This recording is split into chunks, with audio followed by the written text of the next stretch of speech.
자, 여러분 안녕하십니까? 반갑습니다. 오늘 부동산 세법 제26강이 되겠습니다. 오늘 학습할 내용은요, 재산세 부가징수부터 학습하도록 하겠습니다. 여러분 교재는 86쪽이 되겠습니다. 여러분, 이 재산세 과세 주체는 누구일까요? 시, 군, 구가 되겠죠. 여기서 말하는 구라고 하는 것은 자치구가 되겠고요. 시장, 군수, 구청장이 납세 의무자들에게 고지서를 발부하여 징수하는 보통징수 방법에 의하여 징수하는 것입니다. 거기 나왔죠? 재산세는 관할 시장, 군수가 세액을 산정하여 보통징수 방법에 의하여 부가징수한다. 그러니까 과세관청이 납세 의무자들에게 고지서를 발부하여 징수하는 것이 되겠습니다. 여러분 교재 87쪽을 보시게 되면 재산세는 과세 기준이 언제입니까? 6월 1일이 되겠죠. 6월 1일. 그리고 납기입니다. 재산세는 원칙이 6월 1일 현재 사실상 소유자가 납세 의무자가 되겠고요. 납기는 과세 대상에 따라 다릅니다. 거기 박스 나왔죠? 토지는요 9월 16일부터 9월 30일까지가 되겠습니다. 그런데 9월 30일까지 토지분 재산세를 안 내게 되면 하루만 지나도 가상금 3%가 붙습니다. 건축물, 일반 건축물이 있죠. 상가, 오피스텔 이런 것들은 건축물은 7월 16일부터 7월 30일까지가 되겠습니다. 그리고 여러분이 살고 있는 주택, 단독주택이나 공동주택은 두 번을 냅니다. 2분의 1은 7월 16일부터 7월 30일까지, 2분의 1은 9월 16일부터 9월 30일까지가 되겠는데요. 해당 연도에 부과할 세액이 거기 나왔죠? 10만 원 이하입니다. 줄 치세요. 10만 원 이하. 재산세가 납부할 세금이 10만 원 이하라는 것은 10만 원까지 해당되는 겁니다. 10만 원 이하일 때는 조례로 정하는 바에 따라서 두 번을 내지 않고 7월 16일부터 7월 30일까지 일시에 한꺼번에 부과 징수할 수가 있습니다. 10만 원도 안 되는데 두 번씩 나눠내면 얼마나 불편합니까? 그래서 10만 원 이하일 때는 7월 16일부터 7월 30일까지 한꺼번에 부가 징수할 수가 있게 되는 겁니다. 그리고 선박과 항공기는 7월 16일부터 7월 30일까지가 납부기간이 되겠습니다. 3번 징수 방법이 나왔네요. 1번 보통징수라고 그랬죠. 재산세는 관할 시장, 군수가 세액을 산정하여 보통징수 방법에 의하여 부가 징수한다. 그런데 재산세를 징수하고자 할 때는 토지, 건축물, 주택, 선박, 항공기로 구분한 납세고지서에 과세표준과 세액을 기재하여 늦어도 납기 개시 5일 전까지 발부해야 한다. 여기 공통사항이 있어요. 과세관청이 시장, 군수, 구청장이 지방세를 징수할 때는 늦어도 납기 개시일, 그러니까 납기 개시일이 7월 16일이라면 5일 전이니까 7월 11일까지 납세 의무자들에게 고지서를 발부하도록 되어 있습니다. 두 번째, 재산세는 소액, 징수, 면제 제도가 있습니다. 소액, 징수, 소액일 때는 징수하는 것을 뭐 한다? 면제한다 이런 얘기죠. 고지서 한 장당 재산세로 징수할 세금이 2,000원 미만입니다. 2,000원 미만. 이해하면 틀립니다. 미만이니까 2,000원까지는 징수하겠다는 겁니다. 1,999원은 부과하지 않겠다. 재산세를 징수하지 아니한다. 소액, 징수, 면제가 되겠습니다. 세 번째, 신고 의무 별표시 한번 해보실래요? 이건 뭐냐면 여러분 재산세는 과세 기준이 언제입니까? 6월 1일이잖아요. 그죠? 6월 1일인데 6월 1일 현재 소유권의 권리 변동이 생긴 사람은 6월 1일부터 6월 10일까지 신고하도록 되어 있습니다. 재산세는 과세 기준일이 6월 1일인데 6월 1일부터 6월 10일까지 소유권의 권리 변동이 생긴 사람은 시장 군수구청장한테 신고하도록 되어 있습니다. 거기 나왔죠? 신고 의무. 과세 기준일로부터 10일 이내에 소재지를 관할하는 시장 군수에게 그 사실을 알 수 있는 증빙 자료를 갖춰서 신고가야 한다. 신고입니다. 신고 의무가 있어요. 언제까지? 6월 10일까지. 신고할 사람은 누구냐? 여러 사람이 있습니다. 거기 박스에 나왔죠? 6월 1일 현재 소유권의 권리 변동이 생겨서 사실상 소유자를 알 수 없다면 공부상 소유자가 납세 의무자인데 이때 공부상 소유자는 6월 10일까지 신고해야 됩니다. 두 번째, 상속이 개시된 재산으로서 상속 등기가 이행되지 아니한 경우에는 주된 상속자가 신고하도록 되어 있습니다. 또 사실상 종중재산으로서 공부상에는 개인 명의로 등재가 되어 있는데 실질적으로는 종중재산이라는 거죠. 이때는 공부상, 그러니까 사실상 종중재산인데 개인 명의로 등재되어 있다면 그 개인 명의로 등재된 공부상 소유자가 신고를 해야 될 겁니다. 신탁법에 의하여 위탁자가 수탁자 명의로 수탁자 명의로 등기된 신탁재산의 경우 누가? 수탁자가 신고하도록 되어 있습니다. 그러니까 원칙은 신고를 해서 신고등재가 되겠습니다. 신고등재. 신고등재를 하는 사람은 6월 10일까지 누구냐? 공부상 소유자, 주된 상속자, 그렇죠? 종중재산의 공부상 소유자. 네 번째, 수탁자가 신고하도록 되어 있는데 이렇게 신고등재를 하면 외에는 직권등재합니다. 신고하고 등재하도록 되어 있는데 신고등재를 하지 않을 때는 직권으로 등재한다. 거기 나왔죠? 신고가 사실과 일치하지 않거나 신고가 없는 경우에는 시장 군수는 이를 직권으로 조사하여 과세대장에 등재할 수 있다. 이것이 직권등재가 되겠습니다. 네 번째, 세부담의 상한입니다. 여러분, 세부담의 상한은 재산세는 100분의 150을 초과해서는 징수할 수가 없습니다. 세부담의 상한입니다.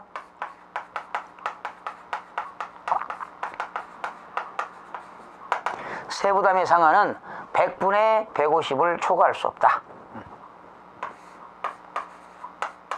100분의 150입니다. 그러니까 만약에 2014년도에요. 재산세가 100만원 나왔다 라고 한다면 2015년도에는 100분의 150이니까 얼마? 150만원을 초과할 수는 없다라는 거죠. 그죠? 이런 게 재산세 세부담의 상한인데 다 그런 건 아니고요. 주택은 달라요. 주택은.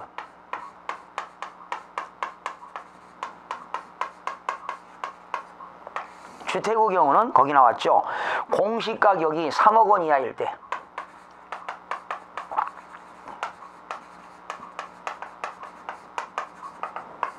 주택은 공시가격이 3억 원 이하일 때는 100분의 105를 초과할 수가 없습니다. 그거 기억하세요. 이것도 시험에 나왔어요. 넘기시면 3억 원 초과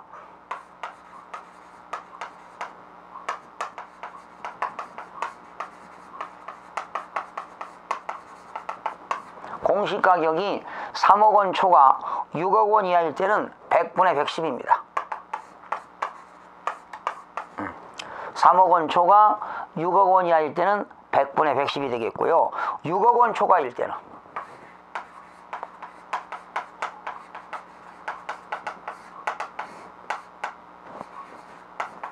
100분의 130을 초과할 수가 없습니다.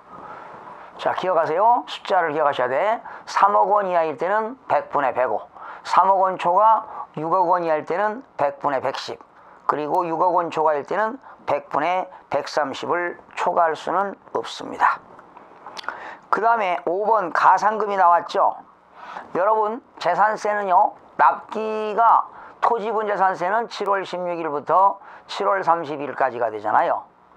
토지는 9월 16일부터 9월 30일까지, 건축물은 7월 16일부터 7월 30일까지인데 그때까지 납기내 안 내게 되면 가산금 3%가 붙습니다. 그런 내용이 나왔죠. 체납된 조세에 대하여 100분의 3에 상당하는 가산금을 징수한다. 3%가 되겠습니다. 역시 국세도 3%가 되겠고요. 그 밑에 중과상금 나왔습니다. 원래 기본 가산금은 3% 붙고요. 또 납부 기한일로부터 1개월이 경과될 때마다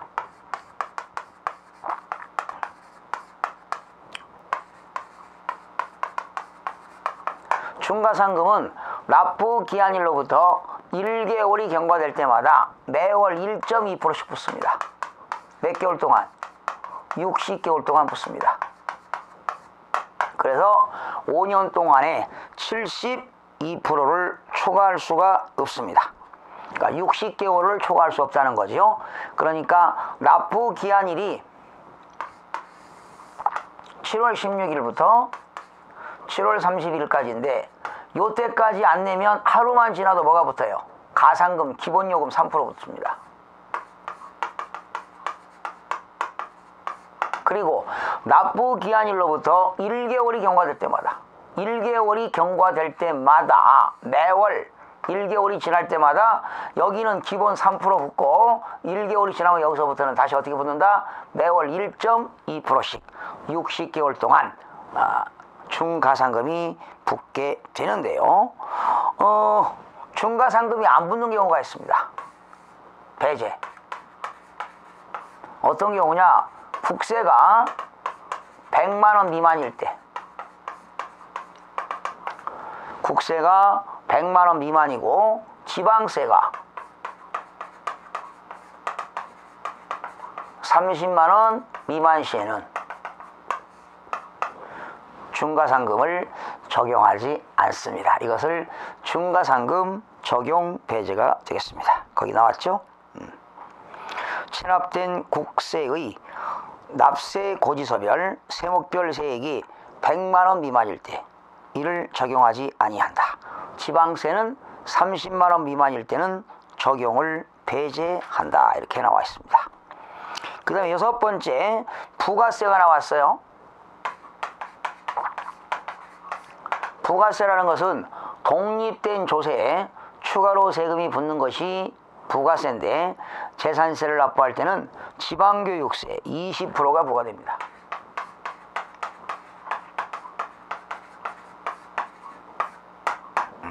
재산세를 납부할 때는 지방교육세 20%가 부과가 되는 겁니다.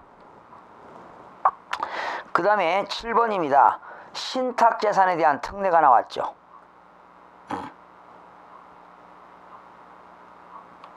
자, 거기 보세요.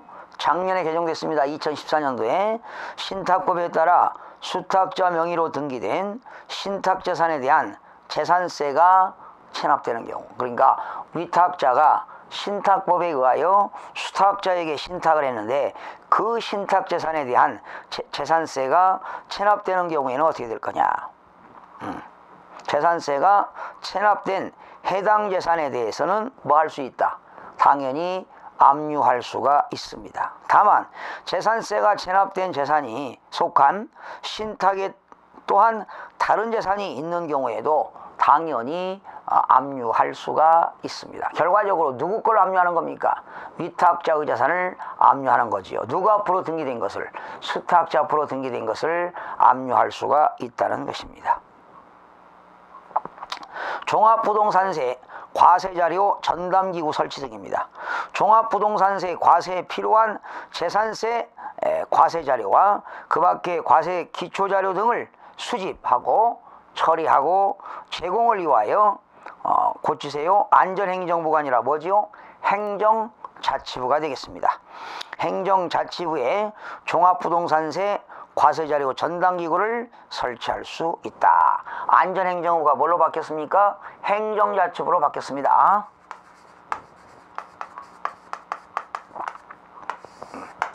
행정자치부로 세월호 사건 터지고 행정자치부로 바뀌고 국민안전처가 신설되었죠.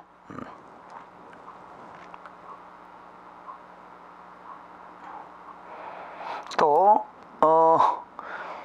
종합부동산세 과세자료 전당기구의 조직 운영 자료 통보 등이 나와 있는데요. 1번 종합부동산세 과세자료 전당기구는 행정자치부와 그 소속기관 직제에 따른 업무를 처리하는 기구로서 행정자치의령으로 정하는 기구로 한다. 그러니까 행정자치부에 종합부동산세 과세자료 전당기구가 있다는 것 알아두시면 되겠네요. 또 10번 보세요. 작년에 신설됐는데요. 종합부동산세 과세자료 관련 정보 시스템입니다. 행정자치부 장관은 종합부동산세 과세자료의 수집, 처리 및 제공 등에 필요한 정보 시스템을 구축, 운영하여야 한다. 행정자치부 장관은 종합부동산세법의 규정에 따라 국세청장에게 자료를 통보하는 경우에는 정보 시스템과 국세청에서 운영하는 정보 시스템을 연계하여 통보하는 방안을 강구하여야 한다. 자, 이게 무슨 말이냐면요. 재산세는 토지, 건축물, 주택, 선박, 항공기를 가진 사람이 시군구에서 부가징수하잖아요. 그러나 종합부동산세는 국세이기 때문에 전국에 있는 모든 주택과 전국에 있는 종합합산 대상 토지와 별도 합산 대상 토지가 종합부동산세 과세 대상이 되는데 세무서에서는 다 알 수가 없습니다. 결과적으로 전국에 있는 시군구가 과세 자료를 행정자치부에 자료를 제출합니다. 그러면 행정자치부는 전국에 있는 주택에 대한 과세 자료와 정보를 수집하는 거죠. 전국에 있는 토지에 대한 과세 자료를 통합해서 이것을 국세청장에게 통보하는 그런 시스템이 되겠습니다. 뭐 그렇게 중요하지는 않습니다만은 그래서 행정자치부에서 국세청장한테 그 종합부동산세 과세 자료를 통보해서 국세청에서는 여러분들에게 종합부동산세를 부과 징수하게 되는 것입니다. 네 번째, 물납이 되겠습니다. 여러분, 재산세는 납부할 세금이 1천만 원을 초과할 때는 지방자치단체 관할구역에 있는 부동산에 한해서 물납이 가능합니다. 거기 물납 요건 나왔죠? 지방자치단체장은 재산세 납부세액이 줄쳐요 1천만 원을 초과하는 경우에 납세 의무자가 신청을 받아 해당 지방자치단체 관할구역에 있는 부동산에 대해서만 물납을 허가할 수 있다. 재산세 물납은 지방자치단체 관할구역 내에 있는 부동산에 한해서만 물납이 가능합니다. 물납의 신청입니다. 재산세를 물납하려는 자는 거기 안전행정부령이 아니라 행정자치부령으로 정하는 서류를 갖추어 납부기한 며칠 전? 10일 전까지 물납을 10일 전까지 납세제를 관할하는 시장군수에게 신청을 하여야 한다. 물납 신청을 언제까지 한다고요? 납부기한 10일 전까지입니다. 그럼 보세요 여러분. 재산세는 과세기준이 6월 1일입니다. 이것이 과세기준일입니다. 납기는 언제냐? 7월 16일부터 7월 31일까지입니다. 그리고 이게 납부 개시일이죠. 모든 시장군수는 납세 의무자들에게 납부 개시일 며칠 전? 5일 전까지 고지서를 발부하도록 되어 있습니다. 5일 전까지 고지서 발부. 고지서를 발부받았는데 납부할 세금이 1천만 원을 초과할 때는 물납을 신청할 수 있습니다. 물납 신청은 납부기한 10일 전까지. 그러니까 7월 21일 여기까지 납부기한 10일 전까지 물납 신청을 하라는 얘기입니다. 거기 나왔죠. 10일 전까지 시장군수에게 신청하여야 한다. 물납허가 통지입니다. 물납 신청을 받은 시장군수는 신청을 받은 날로부터 5일 이내에 허가 여부를 서면으로 통지합니다. 여러분이 7월 20일까지 시장군수구청장한테 물납을 신청하면 시장군수는 그 결과를 5일 이내, 그러면 7월 26일까지 5일 이내에 물납허가 신청 여부, 물납허가에 대해서 허가 통지입니다. 허가 통지, 신청한 거에 대한 그런 허가 통지를 5일 이내에 한다는 거죠. 거기 나왔습니다. 5일 이내에 납세 의무자에게 허가 여부를 서면으로 통지하여야 한다. 물납의 불허가 통지입니다. 시장군수는 불허가 통지를 받은 납세 의무자가 통지를 받은 날로부터, 자, 여기서 불허가 통지 받았죠? 여기서 다시 10일 이내, 불허가 통지를 받은 날로부터 다시 10일 이내에 해당 시군의 관할구역에 있는 부동산으로 관리 처분이 가능한 다른 부동산으로 변경 신청하는 경우에는 변경하여 허가할 수 있다.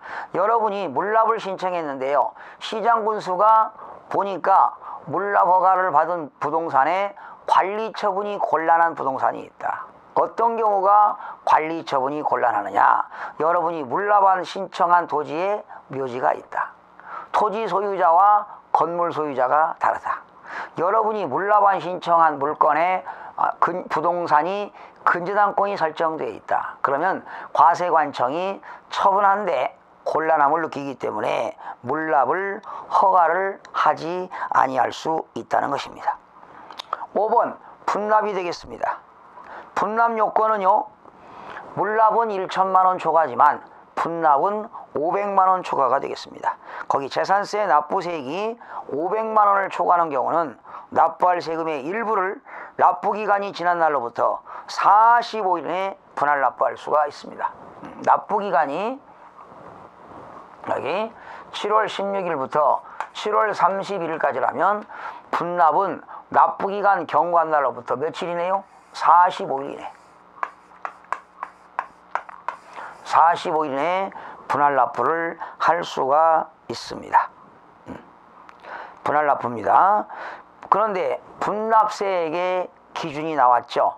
납부할 세금이 1천만 원 이하일 때, 그리고 500만 원 초과 1천만 원 이하일 때는 500만 원 초과 금액이 분납이 가능합니다. 그럼 만약에 800만 원 나왔다면 500만 원까지는 납부기한 내 납부하고 500만 원을 초과하는 금액은 45일 이내에 분할 납부를 할 수가 있습니다. 그리고 납부할 세금이 1천만 원을 초과할 때는 어떻게 되느냐? 100분의 50 이하인 금액이 되겠습니다. 만약에 납부할 세금이 4천만 원 나왔다. 그러면 1천만 원 초과하기 때문에 100분의 50 이하니까 납부기한 내 2천만 원을 내고 45일 이내에 2천만 원을 납부하면 되겠습니다. 그리고 분납 신청입니다.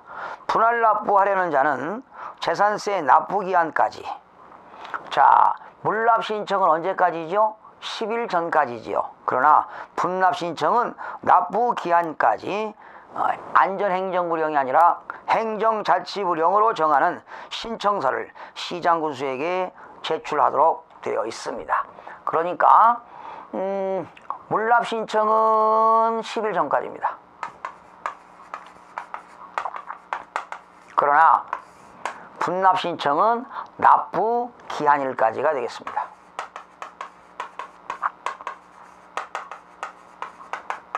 분납 신청은 납부 기한일까지 분납을 신청할 수가 있습니다. 그래서 500만 원을 초과할 때는 500만 원 초과 금액, 그러니까 500만 원 초과 1000만 원 이하일 때는 500만 원 초과 금액이 되겠고요. 1000만 원 초과일 때는 100분의 50 이하인 금액을 분할 납부가 가능합니다. 분할 납부 기간은 45일 이내가 되겠고요.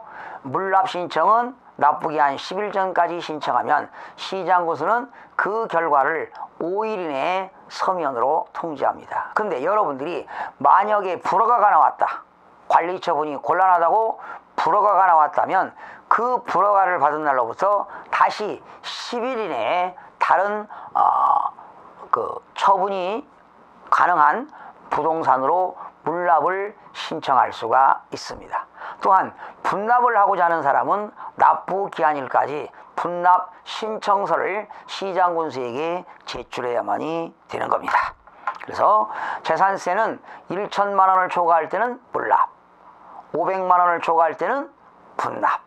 그러나 물납은 아무거나 물납이 되는 게 아니라 지방자치단체 관할구역에 있는 부동산에 한해서 물납이 가능하다. 그러나 시장군수가 관리처분이 곤란하다고 인정할 때는 물납을 허가할 수가 없다. 그리고 물납을 신청할 사람은 납부기한 10일 전까지 신청해라. 분납을 하고자 하는 사람은 납부 기한일까지 시장군수에게 분납을 신청해라. 뭐 이런 내용들이 키워드가, 키포인트가 되겠습니다. 또 재산세는 6월 1일 현재 사실상 소유자가 납세 의무자인데요. 6월 1일 현재 소유권의 권리 변동이 있는 사람은 6월 1일부터 6월 10일까지 소유권 변동 신고하라고 그랬죠.